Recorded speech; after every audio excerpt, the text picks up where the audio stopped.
બાળકો, શું તમે જાણો છો? એક એવા મહાન ઋષિ હતા જેઓના આશ્રમમાં દેવતાઓ પણ આશીર્વાદ લેવા આવતા હતા. પણ એક દિવસ એક શક્તિશાળી રાજાએ તેમની પાસે એવી વસ્તુ માંગીને બેઠો જેના કારણે શરૂ થયો ભયંકર ટકરાવ. આખરે કોણ જીત્યું હશે? રાજાની શક્તિ કે ઋષિની શાંતિ?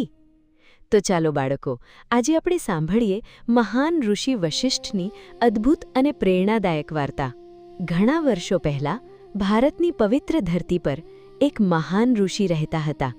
તેમનું નામ હતું ઋષિ વશિષ્ઠ. તેઓ ખૂબ જ જ્ઞાની, શાંત અને દયાળુ હતા. તેમનો આશ્રમ ઘન જંગલની વચ્ચે હતો, જ્યાં પક્ષીઓ મધુર અવાજમાં ગાતા, હરણો નિર્ભય ફરી રહ્યા હતા અને આખું વાતાવરણ શાંતિથી ભરેલું હતું. ઋષિ વશિષ્ઠ પાસે એક દિવ્ય ગાય હતી, નંદિની ગાય. આ સામાન્ય ગાય નહોતી. તે ઈચ્છા મુજબ ભોજન, સંપત્તિ અને જે જોઈએ તે આપી શકતી હતી.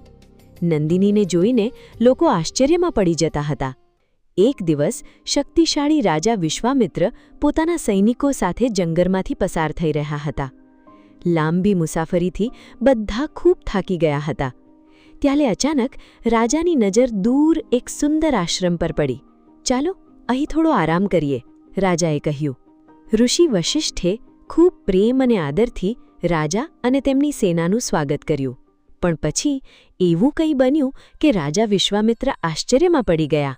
થોડા જ સમયમાં હજારો સૈનિકો માટે સ્વાદિષ્ટ ભોજન તૈયાર થઈ ગયું. ચારે તરફ સુગંધ ફેલાઈ ગઈ. સૈનિકો ખુશ થઈ ગયા અને રાજા વિશ્વામિત્ર ચોંકીને આસપાસ જોવા લાગ્યા. રાજાએ પૂછ્યું, હે ઋષિવર, આ બધું કેવી રીતે શક્ય બન્યું? ઋષિ વશિષ્ઠે સ્મિત કરીને કહ્યું, આ બધું મારી દિવ્ય ગાય નંદિનીના આશીર્વાદથી થયું છે. આ સાંભળતા જ રાજાની આંખોમાં લાલચ આવી ગયો. તેમણે વિચાર્યું, આવી ગાય તો રાજમહેલમાં હોવી જોઈએ. મને આ ગાય આપી દો, બદલામાં હું તમને ઘણું ધન આપીશ. પણ ઋષિ વશિષ્ઠ શાંત રહ્યા.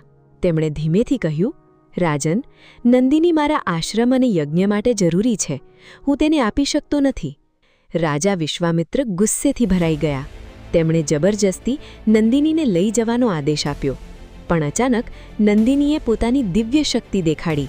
તેમાંથી અસંખ્ય દિવ્ય યોદ્ધાઓ પ્રગટ થયા.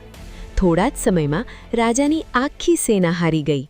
વિશ્વામિત્રને સમજાયું કે આધ્યાત્મિક શક્તિ રાજા શક્તિ કરતાં ઘણી મોટી હોય છે.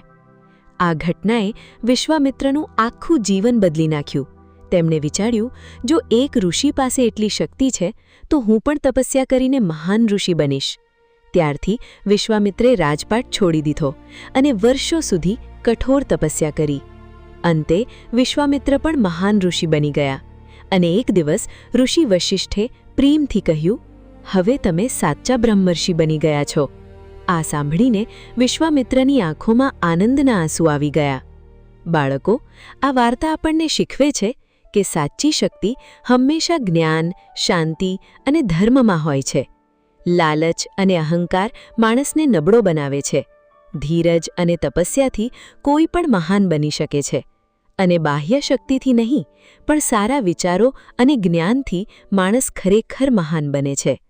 જો તમને આ વાર્તા ગમી હોય તો લાઇક, શેર અને સબસ્ક્રાઇબ જરૂર કરજો. ફરી મળીશું નવી પ્રેરણાદાયક વાર્તા સાથે.